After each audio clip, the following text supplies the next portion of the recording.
Hey guys, welcome back to the Friday Vlog, where we discuss activity that goes on here with the BuzWeaver channel. That includes things like current events, headlines that are in the news, social media, pop culture, and technology, and just items of interest that come up during the week that allow us to have a little bit of a dialogue. If this is your first time here to the channel, welcome. Or if you are a returning visitor and or a subscriber here or across Alt Tech, I want to thank all of you guys for your continued support.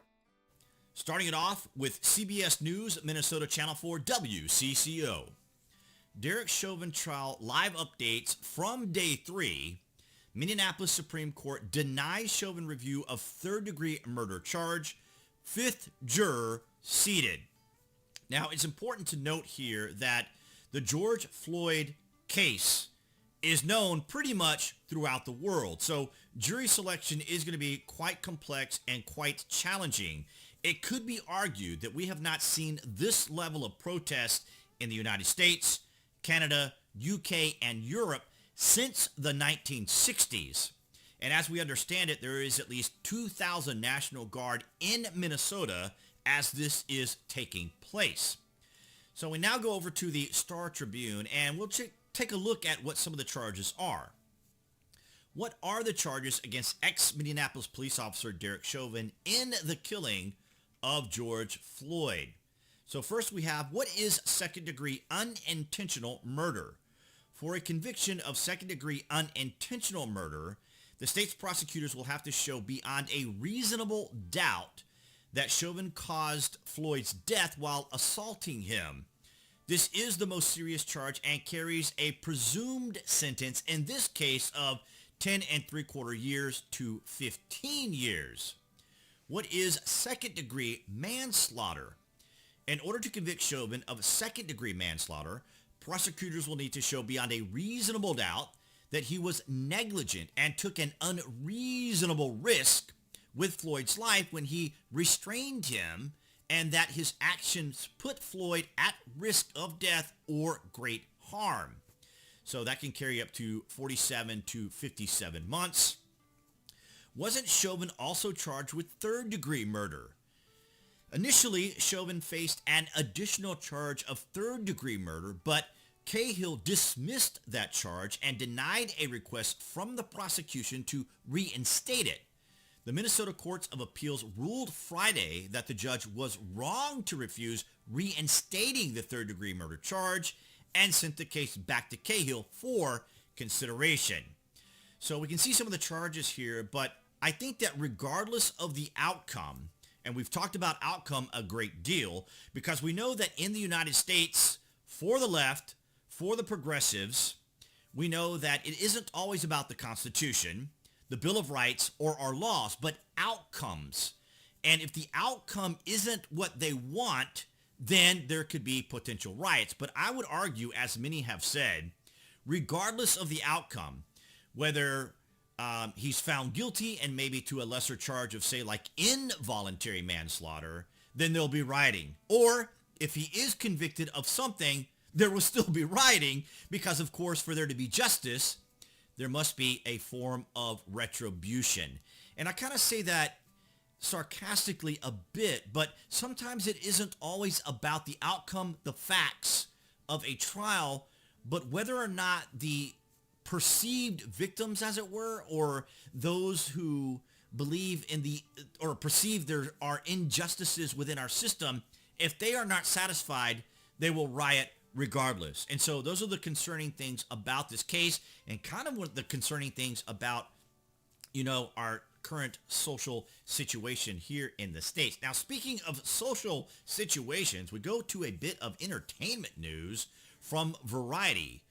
The Queen breaks silence following Meghan Markle and Prince Harry's bombshell interview. This took place on the other day with Oprah Winfrey. And I think people fail to understand, and we've talked about this before when we talked about China, is that foreign countries have their own culture. They have their own ideologies, their philosophies, their worldviews. And even though the United Kingdom and Europe shares a lot of our Western views and perhaps levels of our philosophy and ideology, we have to also keep in mind that the royal family has a very unique, stately sort of lifestyle. One that isn't necessarily indicative of an American feminist like Meghan Markle. And this has created quite a stir, quite an issue. So you would have to think of, say, the royal family as a very sophisticated club that has a certain level of decorum. They have a form of stateliness, and they go about conducting their business in a very, I guess, positive way. In other words, they want to project positiveness because of their kind of royal decorum. And this, of course, kind of flies in the face of Meghan Markle, who is an American feminist activist, as it were. Now, I might be kind of overstating it, but the point I'm trying to make here is that Meghan and perhaps even Harry, and Harry should know way better about the standards and policies and the royal stateliness more than she does. So essentially, as I understand it, and I'll read the response from the Queen right here, the issues raised, particularly that of race, are concerning. Whilst some recollections may vary, they are taken very seriously and will be addressed by the family privately. Harry, Meghan, and little Archie will always be much-loved family members. And I think this kind of speaks to what I just said. In other words, the Queen didn't come out and say, okay, someone within the, or it's been alleged that someone within the royal family were making comments about the baby. Of course, as you can understand, guessing what a baby's going to look like is a very typical thing that people talk about. But of course, this has a racial component to it.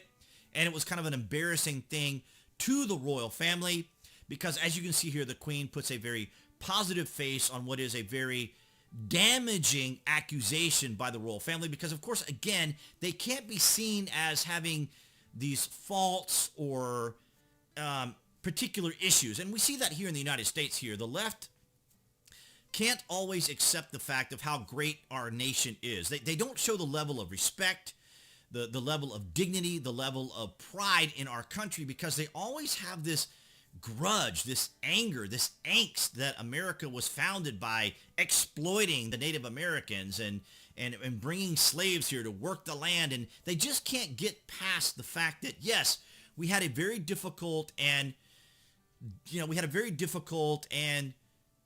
tragic kind of past, but we're in the future now. We need to move forward. And anytime the left gets angry, they always want to try to punish. And if they have to go into the past to bring up things that can't be changed, because we can't change the past. They know they can't, but they use it like a tool and they leverage it. Now we move over to Wired Daily News. Candace Owens explains the true reason Markle married Harry. And this was a tweet that I think Candace had put out the other day. If Meghan is who I believe her to be, she will not so absent-mindedly stroke her burgeoning belly, that's quite a mouthful, throughout, because there is nothing which inspires more sympathy than an expectant mother under due rest. With gentle coaxing, viewers will come to believe how difficult it was for her to come forward with her truth while carrying child.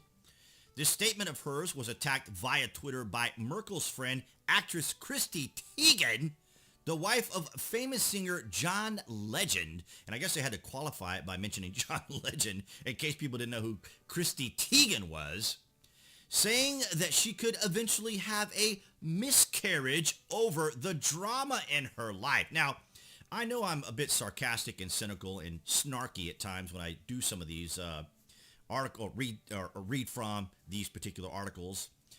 But the idea here is, the reason she's saying that she could get upset and potentially have a miscarriage is because we go back to the decorum that the royal family has, right? There's a very strict kind of process within the royal family. To us, it would be kind of very old school and just kind of, just a form of decorum that just isn't exercised in traditional or what would be, I guess, more modern type culture. But the royal family still exercises this because, of course, they are kind of figureheads within that country. It is part of their culture. And I think that Meghan being in the mix was a rather volatile situation because you have a very activist, feminist, leftist, and I don't necessarily say that in a negative way as far as like, I know there are genuine feminists out there who represent feminism quite well, or the feminist movement quite well. But Merkel is, I guess at best I could say, is a bit of an agitator. And it may be fair to say that maybe both Harry and Meghan here are kind of bucking the system.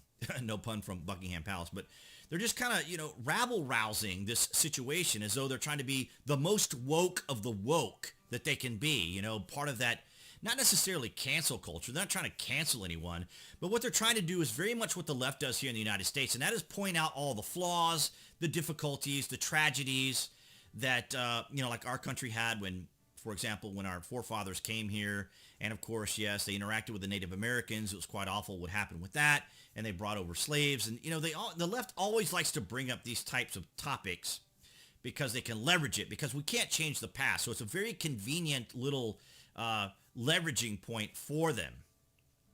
What I thought was also interesting was some of my classmates from high school posted this the other day, and I thought it was very interesting because, of course, as you guys know, if you follow the channel here for the last 3 years, you are very aware of the cancel culture, progressivism, and outrage mob that have made it very difficult for any of us, whether we're moderate, whether we're Republican, whether we're right, whether we're milquetoast fence-sitters, centrists, Green Party, classical liberals, or common sense left, as I often refer to them.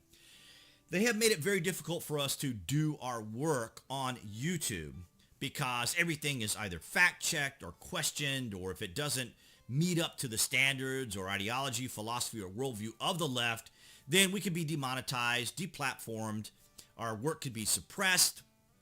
But anyway, I found this very interesting because two of them in particular posted this, and the title of it, and this is from Truth Out, so kind of an extraordinarily left-leaning institution, or periodical news, politics, elections kind of news source group. So, insulting police would be a crime under bill advanced by Kentucky Republicans. So, a committee within Kentucky's state Senate has advanced a bill that would make insulting a police officer a misdemeanor crime. The proposal, which is part of a larger bill that includes a number of other provisions related to criminalizing activist behavior during uprisings and protest events, I love that, uprisings and protest events, comes in the same week as the one-year anniversary of the police perpetrated killing of Breonna Taylor, which, along with other unjust killings of Black Americans by police, prompted a number of uprisings over the course of the past year. That is incredibly inflammatory, even with my rather snarky, sarcastic, and cynical comment. To think that they would use this rather inflammatory language, perpetrated killing, to insinuate that police officers are out hunting people to kill. Completely ridiculous and terrible. And I know it's very tragic, so I'm not trying to diminish the fact that this young lady, Breonna Taylor, died. We covered her here on the channel. But the idea that the left would suddenly be shocked and appalled and terrified of the idea of policing language. What? We can't insult the police? Come on. We have our First Amendment rights, as they would say. And, of course, we have them on private platforms, or we're able to speak on private platforms, but of course the private platforms can decide what they prefer to have on them. But I just thought it was a little bit of a double standard for them to suddenly be shocked and outraged of a thought policing, because we've been seeing it happen here on social media now for 3.5 years, but suddenly this comes up, which is very interesting because, I mean, it has a tangible, reasonable, common sense approach here, because we have seen unrest. Now, I don't know if this comes on the heels of anticipating the George Floyd case to come out, but we know that either way, in the George Floyd case, there's going to be probably levels of rioting, and this was kind of maybe Kentucky's way of being able to address the more severe, because we've seen it. I mean, if you've been watching this channel, you have seen the coverage from individuals like Andy No, of what these particular riots are. And they are riots. There is no question about it. And even the shooting in Minneapolis. And I can't even mention the young man's name because that's one of those things that we can't say on YouTube.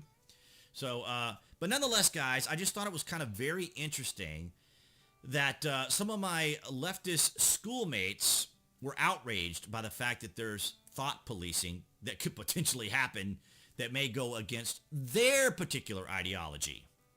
All right, guys, so that's going to wrap it up for this Friday vlog. Thank you so much for the likes, the shares, and the comments. And, of course, below this video, you can find all the links to my various social media where I would encourage you guys to give me a follow. That will include the alternate tech sites that I'm on as well. So thanks again, guys, for another great week on the Friday vlog, and appearing right there on the screen, that would be the channel icon here for YouTube. You can click on that and that will give you a series of options there to include notifications so that you'll know when there's content here on the channel, as well as when there is the Friday vlog. And I will see you guys right there behind the camera next week.